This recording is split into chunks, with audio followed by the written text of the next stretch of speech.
I'm Mike Hayslip, and I'm your host for this segment of Garland Perspectives, a series of interviews with some of the special people that have contributed so much to Garland's growth and development in the 20th century. This series is sponsored by the Garland Sesquicentennial Commission in celebration of our state's 150th year in 1986. Our guest here today in the Storer Cable Studios this March 19th is Howard Addison Bud Walker, as he is more commonly known, born July 29, 1905 in Dallas, where his parents managed the Dallas Hunting and Fishing Club. He attended Dallas Public Schools and graduated from the old Terrell Prep School in Dallas. We have this picture of Mr. Walker and his brother. Mr. Walker is on the left. It shows him as a boy, not unlike the way he looks today. The Dallas Hunting and Fishing Club boasted the movers and shakers of Dallas at that time, and Bud met them all, working as a guide. In 1927, he went to work for one of them, a man named W.D. Felder, the biggest cotton merchant in town at that time. By 1934, he had married Evelyn Yancey, a school teacher from Paris, Texas, whom he courted while he was supposed to be buying cotton in Lamar County. We have pictures of Mrs. Walker at that time and of Mr. Walker at that time. In 1937, the Walkers moved to Garland, where he managed the Texas Cotton Growers Office here. They have a daughter, Martha Stendig, and two sons, Buddy and Bob Walker. In 1958, Mr. Walker left the cotton business to become Executive Vice President and Director of the Garland Federal Savings and Loan Association, now First Garland Savings. We have a picture of the cotton office Mr. Walker managed when he first came to Garland. And we have another photograph which shows him doing what he knows and loves and never forgets, grading and classing the cotton. In 1960, Mr. Walker became Vice President of First National Bank in Garland, now Republic Bank, where he had been a director since 1946. Later, he was President, Chairman, and now is Chairman Emeritus of the bank. He is also still Advisory Director of First Garland Savings. The Walkers attend First Baptist Church, where Mr. Walker has been a deacon for over 40 years. He is a Mason, was a charter member of the Garland Lions Club, later a member of the Garland Rotary Club, a trustee of the North Texas Municipal Water District. He spent 4 years as a city councilman, 4 years as mayor, making him Garland's oldest living former mayor, if everybody's telling the truth.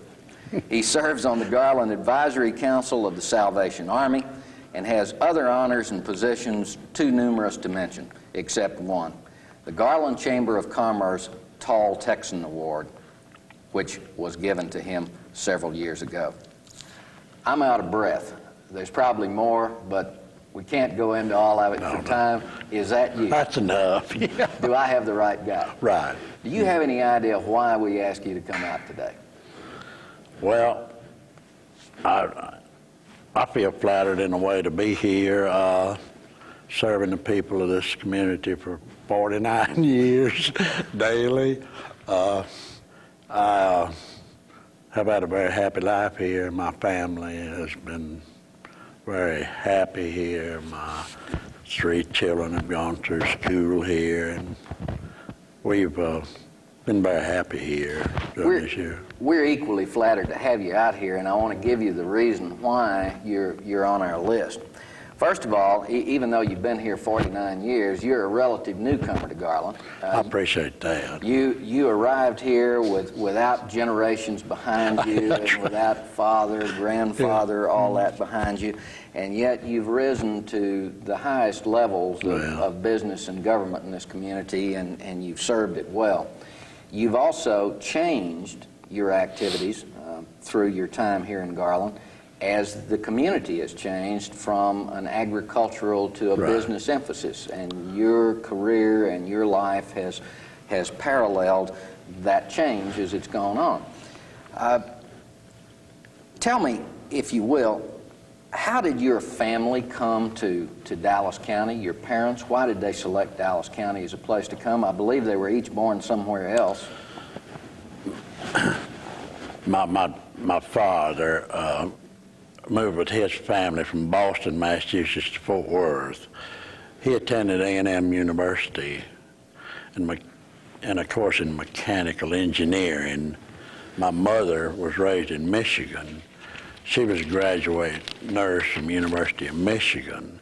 At that time, there were just, as I remember from conversations, there was just very few hospitals in Texas, and they recruited her, T&P Railroad, to go to a railroad hospital in Houston, and she ventured out and went to Houston and joined that hospital as a nurse.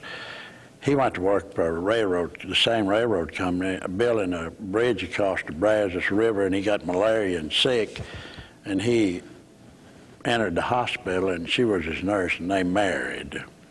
Then they moved to Dallas, and for a short time he was in the buggy business, and then he took this job as superintendent of Dallas Hunt and Fishing Club Lake in southeast Dallas County, and we lived there for 23 years. Well, now that was your first job, I believe, working there. Yeah, working there with those members, cleaning their fish and putting out their decoys and cleaning their ducks and unloading their cars, and as a guide, so to speak. And Okay, so I enjoyed it. That was your first career. You were a fishing and hunting guy. That's right. Okay, well, we'll go through your other careers as we go on in this.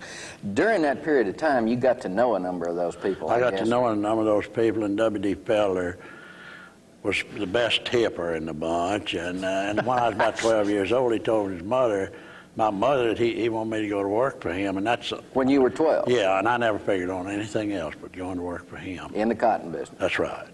And when I got ready to go to work, I went to him and told him I was ready. He said, well, I said, you want me to go to college? He said, no, I'll teach you the business, this cotton business. If you want to be a doctor or a professional man, that's good for college. That was 50 years ago, or 55 years ago. He says, and so he put me to work, and I worked for him 10 years. And I worked Clarksville and Paris and Forney was a country cotton bar. And then I accepted the job with the Texas Cotton Growers and moved to Garland, 1937. Okay, tell us a little bit. Now, when you graduated from being a guide to a country cotton buyer, what does that mean for those of us that don't remember the cotton industry that well? Well, the cotton industry cotton was king in those days. And that was... going back to a little bit about Garland and the cotton business, if you would like to know, it was, the soil was very adaptable to raising cotton, and it was a good producer of cotton. And so we had 3 cotton gins in Garland at that time. Mm-hmm. We had one at Buckner's Orphans Home, one at where we had 2 in Wiley, and we had them at Murphy, and we had at Rowell at 2 cotton gins, and Rose Hill a cotton gin. So that was our industry. That was our industry then. At that time. That's and right. You were right in the middle of it, and as a cotton buyer, what did you have to do? Well, you deal with farmers at the harvest time when they picked the cotton and ginned it. You took a sample of cotton and graded it and bought it from them at a price that you thought was right. So they could either sell it to you or somebody else. That's right. You had a lot of competition in those days. How many cotton buyers worked this area besides you? Oh, I guess there were 7 or 8. So you were all combing around the territory. Everybody was competing with each other. All right.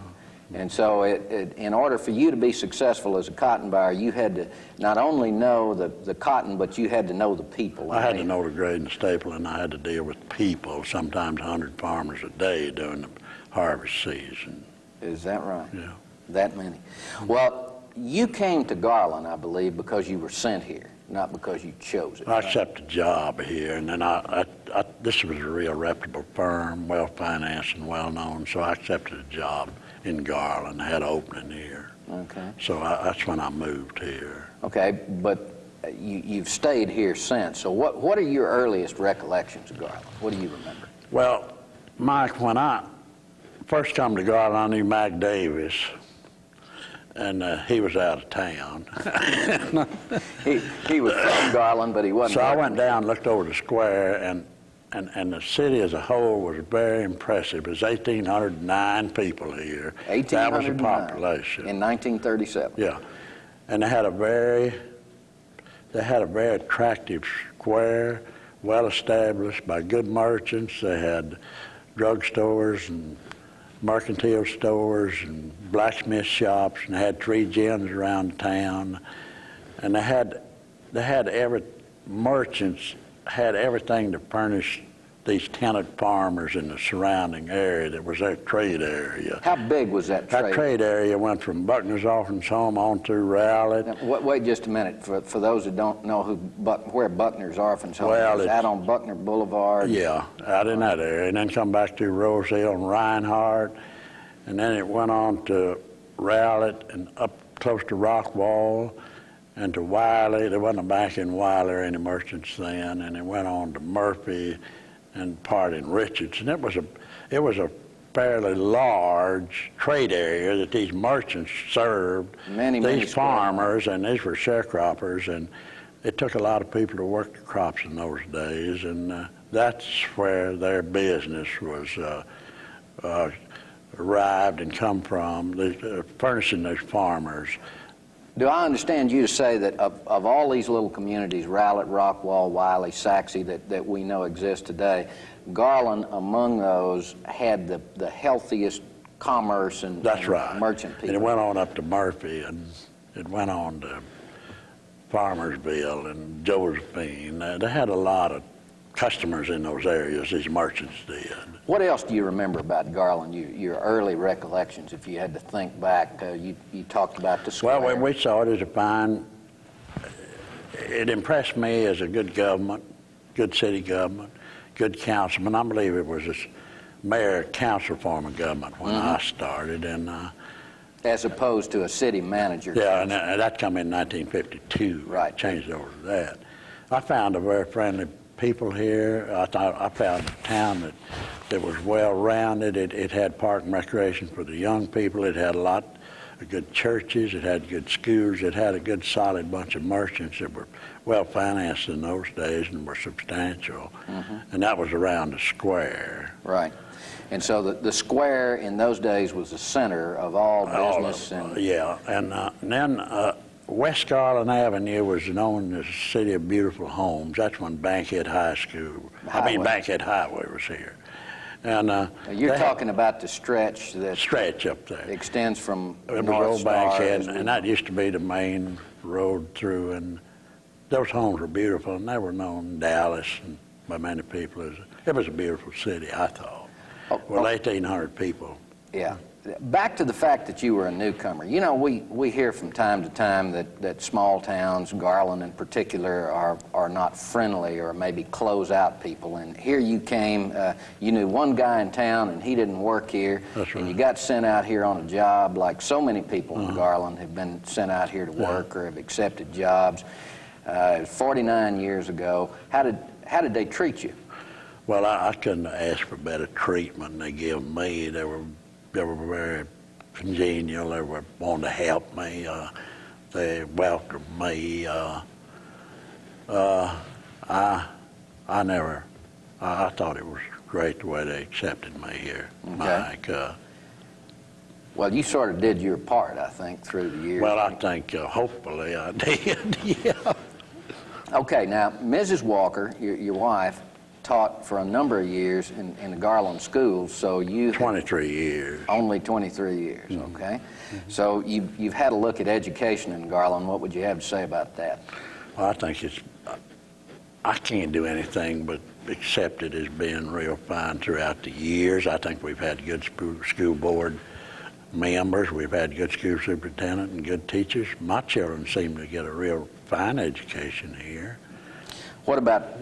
What did you find for recreation and leisure activities? What did you do in your spare Well, we went time? to ball games and went to picnics, and we had dinners in homes. And I even played bridge in them days, so. We had plenty to do, to hunt doves and ducks and fish, and we had a lot of recreation, all you'd want, I think. You mentioned the churches as being strong in Garland. What do you recall about the churches here? I know you got immediately active in a church yourself. Well, the churches were just good, solid, good people in the churches, and I think Garland's always had a lot of people go to church on Sundays here and still do. Yeah. I think it's been well provided for the people, churches. What do you remember about business? What was it like doing business in Garland back in those days? Well, you know, cotton was 8 cents a pound. It had been 45, so All right, they now got we're coming out of depression now. It had been 4 cents and 5 cents, but 1937 it got up to 8 cents, and everybody adjusted to that pretty well. And if they raised a pretty good crop, they got out of debt, and everybody started over again. And they seemed to be adjusted to it, and nobody panicked. Most people understood the times in those days and worked with it.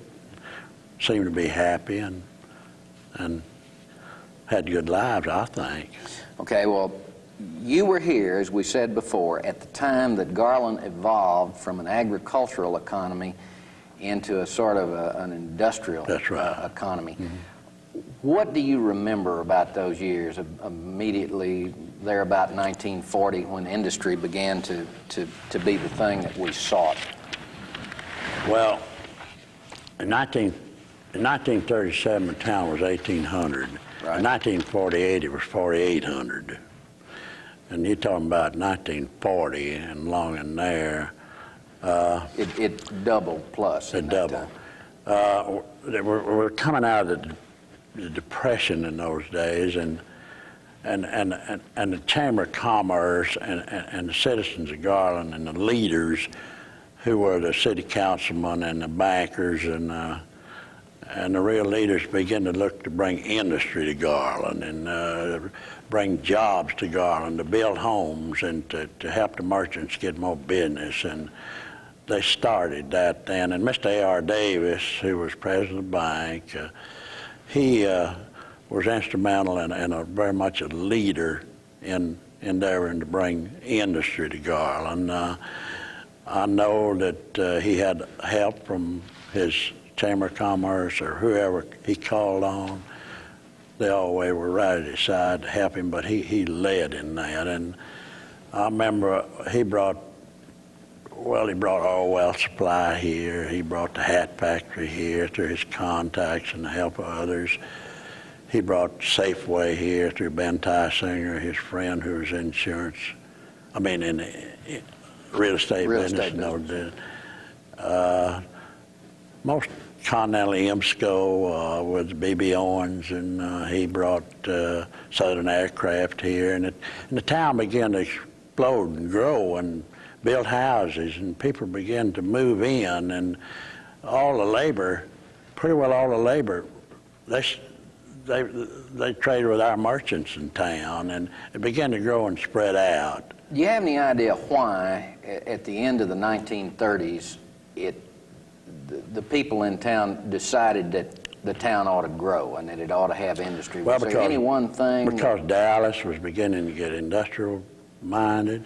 Mr. Davis was real well acquainted with the Chamber of Commerce of Dallas, with the bankers of Dallas, and he, through his solicitation of them, they sent certain people out here, Crafts and Southern Aircraft, to talk to him, and we had available space, and we were close to Dallas. Had plenty of land. We had plenty of land.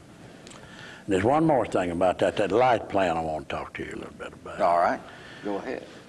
You mean Garland Power and Light? Garland used to be the light plant. Okay. It's Garland Power and Light now, but when I come to this town, it seemed to me that, and I think I'm right about this, they dug a well in town in the middle of the square, and they wanted to water pipe. It was on surface wells, so they dug a well. Now, this was back in the 1920s. That's in this the 20s. was something that had already happened Yeah. when you got to town. And they had dug this well and piped water into the businesses, and they had, for power, they'd used Texas Power and Light power on that well. That was who furnished the power for Garland in those days. Well, they thought that they were pretty good businessmen, I'll tell you that. They thought they was getting charged a little too much for the power to pump that water. So they bought them a Fairbanks Morris engine, dual fuel engine that run on fuel oil. And they cut the Texas Power and Light off and put that on there. And they got along pretty good with that, and they had more power than they needed for the well. So they started hooking into a few houses close to the square. And then they bought them another one, and they just built it on up to the what it is today, the Garland Power and Light, and they have two generating plants here, one at Levon, and I want to talk about one man a little bit on that. That's Ray Olanger. Yeah. He was I believe, an alderman at that time, which is city councilman. Right, they changed the name. Yeah, they changed the name. But when I moved to Garland, there was one house and $18 a month, and that's all you could rent. And I rented that house, and they was on TP&L, and they give you a flat rate of $1.25 a month no matter how much you used. They was fighting the city on rates. Right. And the city had about 90% of the people on their power. Let's get the year straight now. This is 1937, and by this time, the Garland Power and Light is 15 years old. I guess it's been here about that long. And Texas Power and Light's still here, so we have two power sources. That's right. And when you came to town, you rented a house for $18 a month. Did that include utilities? No, they had. I was on TP&L. That was one of the 10% was on TP&L, and I had no idea about the Garland Power, and I'd been up there about 2 weeks, and Ray Olanger called me in front of a drugstore and said, "You got a problem," and he told me I was on the wrong. I was with the wrong power company. I need to be on Garland Power and Light. So he explained it to me, and you could get that for $1.25, and it cost you $4 or $5 to stay with the city power. Yeah. So I went down to Jim Stultz and switched right He was over. city secretary at the time. Yes, he was. Mr. Stultz was. But Ray, through his efforts, he was really strong on that power plant. Every newcomer to town, he'd contact them before they ever settled very much. Every industry that come to town, he'd contact them. And during the years that they really needed the business, and he convinced people that was the proper place to go. Now, they begin to make money, and it caused... You mean the Garland Power plant? Yes, sir, and it caused the tax base to be real low. Instead of taxing the properties, they used a lot of that profits in lieu of taxes. Okay. And then Ray, he stayed right with that. He was real dedicated to that power plant, and they named the generating steam plant at Levon Olanger plant in honor of him. And now, when we started getting the industry out here, Mike, we had a surplus of money that power plant had generated that we could give them. We had a good tax base to show them. We had a low tax base. They couldn't go anywhere and get a better tax rate. Good means low, then. That's right, All right. Low. And then we give some of them 2 or 3 years free power. So what you're telling me is that you had decided that industrial growth was good to create jobs and build business in That's Garland, right. and you had a hold card here. That power plant provided money to help get them out here by a low tax base, and So you were able to take some of the monies from that and entice, I guess would That's be right. the word we'd That's right. use, certain industries to come out here and provide that's those right. jobs. That's right. And you feel like that when you did that, you attracted people to town, and that meant lots sold and houses rented or sold, and business for the merchants. Okay. Just building the town. More churches, better schools, more people. Okay, and to grow. Do you remember specifically any industries that were attracted in this way back during those years? Well, Southern Aircraft was, I know. Okay, Southern Aircraft, which we now know as Intercontinental, That's right. came here in those years, and you went to Southern Aircraft and did what to get them here? They give them 5 years free power, as I remember, and I'm pretty sure I'm right. Which was a pretty good nut to crack. And give them a good tax base, too. Didn't they do something about the property, too, that the plant was on? I believe we've been told in some of our other interviews that there were collections among the merchants. I think that's right, yeah, but I'm not aware of that. Okay. For sure. Okay, what about the resist-all hat plant? Was that another one? Well, They gave them power? they give them power, too. Now, Mr. Davis went to Washington for the Reconstruction Finance Corporation. That was one of the first ones here. Okay. But Jesse Jones was ahead of that with E.R. Byers and Harry Rolnick, and brought that plant here. And Okay, don't lose me on this. Now, we're back around 1940, right? That's right. And we have Mr. Byer and Mr. Rolnick coming to Garland. That could have been a little before that. All right. But, Okay. they come to Mr. Davis and wanted to. They had a little hat factory down on Elm Street, and they wanted to put a big one out here. So Mr. Davis said, So they came to the bank Yeah, and they that's said, right. we want to build this plant out here. That's What right. can you do for us? And what did Garland or the people in Garland do to get resist-all hats here? well, the people in Garland stood behind Mr. Davis, and he contacted Washington, the Reconstruction Finance Corporation, which was a government agency that was trying to help get just out of this recession, and Or depression, yeah. as the case might be. Yeah, and depression that was. Well, he influenced everybody to come to Garland and them to finance it, and they've been a wonderful organization here. Yeah, they've been good citizens ever since, haven't they?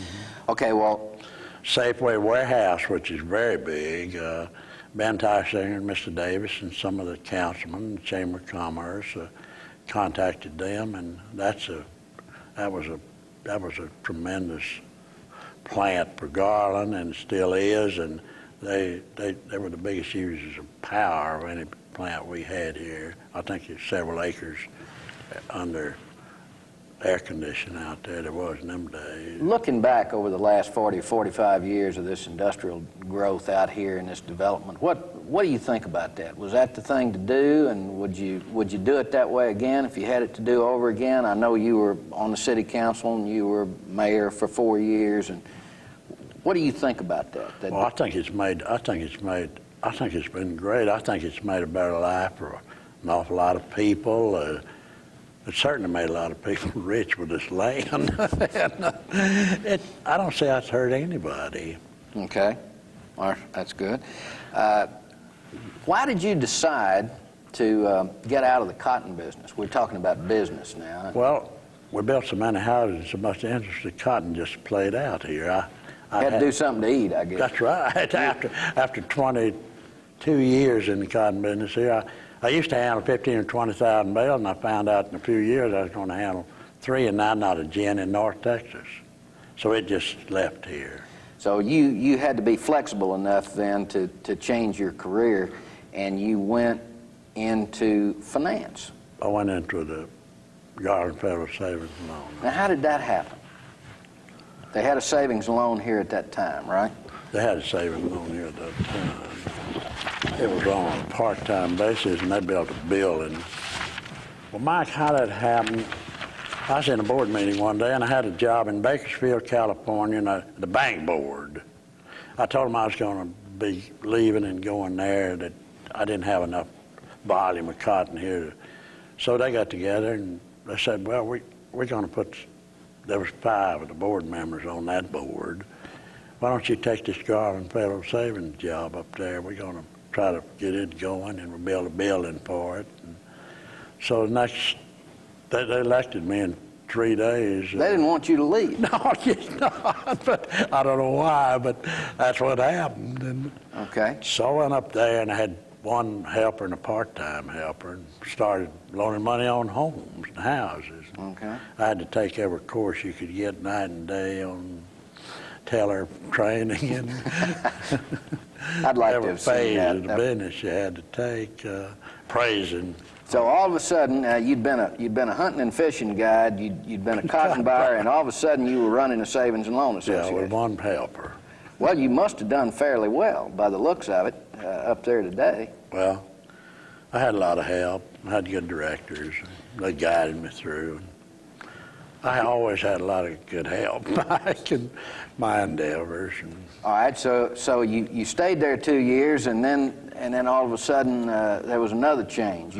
Well, I went to a bank board meeting one day, and they wanted to excuse me, and they elected me vice president of the bank and said, get somebody to run that, we want you down here. So I did that. Did you try hard to get that job, or what? No, I didn't. Mr. Davis told me one day that he said, Bud, I think you've been up there long enough and we're growing here, and why don't you come on down here? So they elected me vice president to come to work just as quick as I could. What did you do now you're not a savings and loan association man anymore? You're now a commercial banker. So Well, I've been on that again. loan committee on each Tuesday. I'd met for about 5 years, and I started making loans the first day I got in there. All right. The farmers in them days, we had still had some farmers making loans there then. Okay, so that tied back into your Yeah, cotton. that's right. Cotton. So I'd been on their loan committee and knew the people and got along pretty good there, you know. Yeah, apparently you did. So Made it. so they took you in. You're now chairman emeritus. So I guess they wanted to keep you on. I guess so, yeah. One way or another. Some way. Do you have to take any more courses to become a banker? Well, no, I just let Mr. Davis and Mac. Now, Mac Davis, see, we had the Davises in that bank for 74 years, if I'm not. See, Mr. Davis was a powerhouse in Garland. His son come along in 1952 and took a job and stayed till he passed away in 1980, I believe. We had those two gentlemen and the head of that bank for, I believe, 74 years, and they guided me pretty well, as they did a lot of other people. Well, I've heard you called a lot of things. Some of the names people attribute to you are counselor and confidant and words like this. Why do you think people call you things like that? I wonder. I don't know. You notice people coming to you to ask your advice a lot? I wonder why they do, though. Yeah. They've been doing that for a long time, huh? And they're still doing it. That's what yeah, pretty well. What would you do if a guy came to you with a loan application and had changed careers as many times as you have? Did you wonder whether he was stable or not? Now, you've been a guide, you've been a cotton buyer, you've been a savings and loan man. I think you learn a little about dealing with people every day for 50 years, and you have to know a little about people. If you don't, well, you better go back to chopping cotton or something. Let's talk about government just a minute. You were involved in government, too, and you went on the city council in about... 48. 48. Stayed till 56. Stayed there. Went on in 48. The city was 4,800. In 8 years, it was 32,000. Okay. And you were right in the thick of it. All of it. Had you always wanted to be in politics? No. Well, how come you to get there? Well, they just voted me in there. I wonder why, too. Kind of like that bank job. Yeah. They sent you out of the room. They just carried me all the way. I don't know why, but... You came back in and there you were, huh? Yeah. How were politics run in Garland in those days? Can you tell us a little bit about that? Well, they were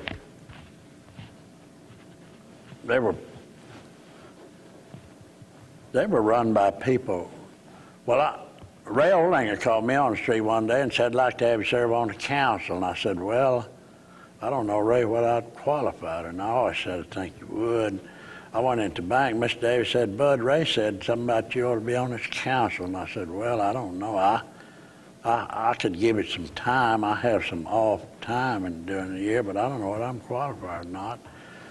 So I told them I'd go ahead and run, and they put my name down. I was elected pretty heavy. Somebody run against me. I don't know who it was. That's about the way it was run. So you served a couple of terms then on the city council, and then they elected you mayor. That's right. What do you remember as the issues in those days when you were on the city council? Well, of course, that power plant was always an issue. We had a few people in town that fought it, but not many. The issues was in those days, it got to where when we were going so fast, financing and extending the utilities. How to pay for all that stuff. That's right. And of course, we had Mac, had been in that business, Davis, and in the bond business. Yeah, but he was very familiar with financing cities with First Southwest and Decker Jackson, and they helped us on issuing bonds. And had to borrow a lot of money. We had to borrow a lot of money, and we got a lot of credit from a lot of the people that laid the concrete and So the contractors were giving the city credit in order to build the streets. That's right, and utilities. until we could get the money, and it was a pretty difficult job of financing when we got really into the heavy load of extending the utilities and keeping the streets like they wanted them. And does that make you wonder now when you hear people complain about city services sometime, and you think back about how hard gone back there, yeah. how hard it was? We're really straight, yeah. How hard it was to get them in there to begin with. What do you think about that power issue? Looking back on it on 49 years, you know there are a lot of people who would say today that that's been a real problem Garland's had, and that it's always caused strife, and yet you're telling me that power plant enabled certain expansion to take place and enabled the tax base to be low for a number of years. On balance, do you think it was a detriment to Garland or a plus? Or no, it was very much plus. It was very much plus.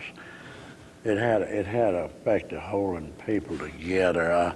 It had 90% of the citizens for that power plant, and they were proud of that power plant during those days. And it furnished funds and money in lieu of taxes, and it helped develop the city and get it off the ground. And I think it's been a very much plus. Because as bad as the fight may have been, that's right. in certain times, that's right. You're telling that's us right. That's right. Better off. Okay. Who were, in those 49 years you've spent here, you've mentioned 2 or 3 people already, who were the influential people in Garland that you recall, and why? Well, the Williams family, I've dealt with 4 generations of them. They've served on the city council, they've served in city government for many years, school board. They've contributed well. I've been on almost a weekly meeting for 40 years with one of the Williams. The Roach family was very substantial and worked well towards the betterment of the city for the citizens. The Jones family. There's many of them, Mike, but there's some, certainly the Davis family, Mr. A.R. Davis and Mac, and Mr. Davis was a key. He was a leader, but he never wanted to be recognized, he said, for some reason. You're kind of that way too, aren't you? Well, a little bit. I've been lucky. Okay, lucky. Yeah, we'll chalk it up to luck. Why is Garland, in your opinion, now the 10th largest city in the state when all these other little communities you talked to us about, Rose Hill? Leadership from the beginning, way back before I come there. Good leaders, good people working together, wanted to advance, wanted to see a better life for people, wanted jobs in Garland, wanted businesses to grow, wanted homes built. I think it's leadership. Okay, and they felt like that was good, and you're telling us that Garland just happened to have a collection of these people that right. felt that way. That's right, and made it work.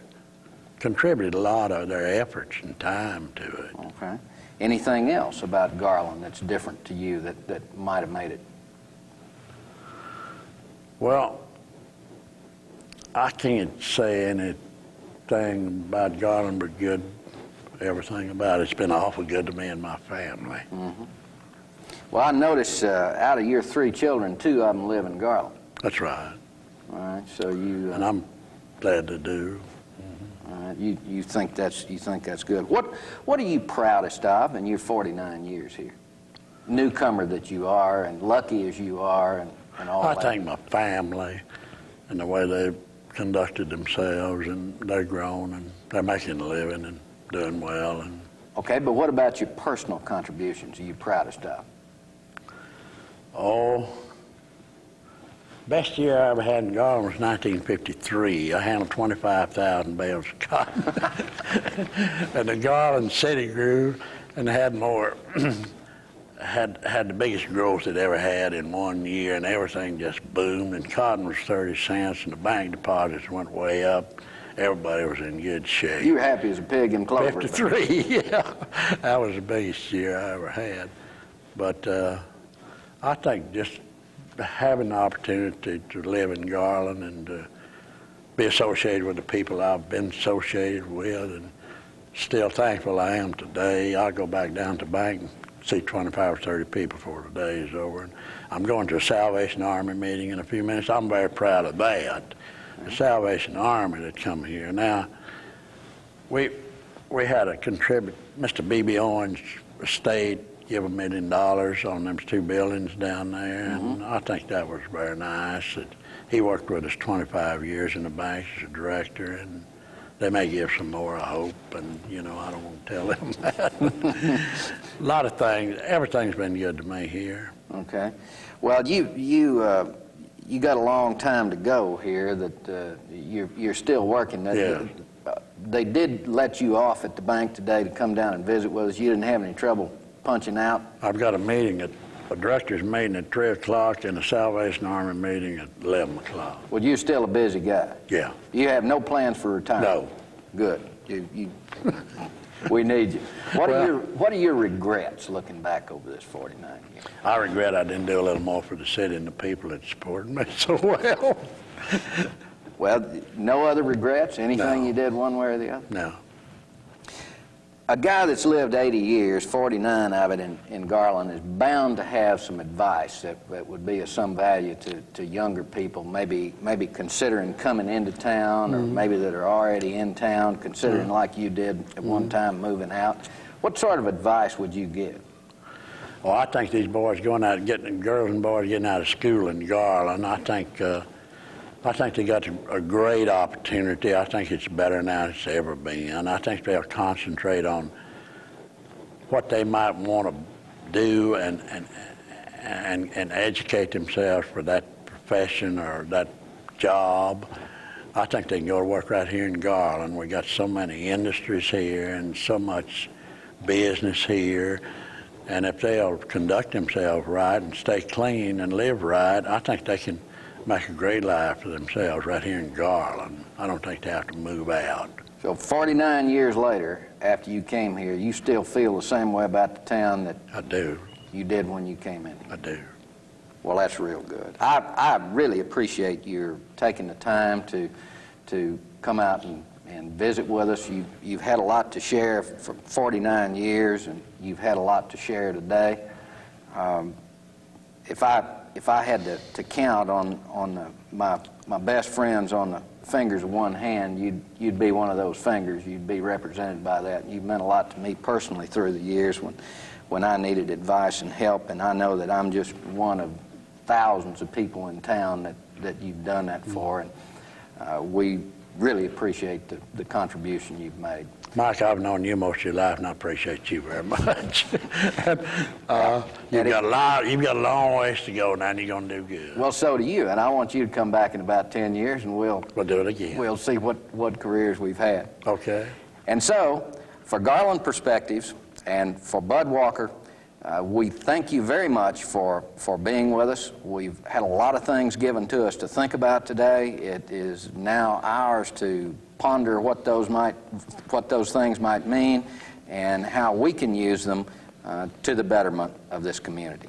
Thank you very much for being with us, and so long until next time.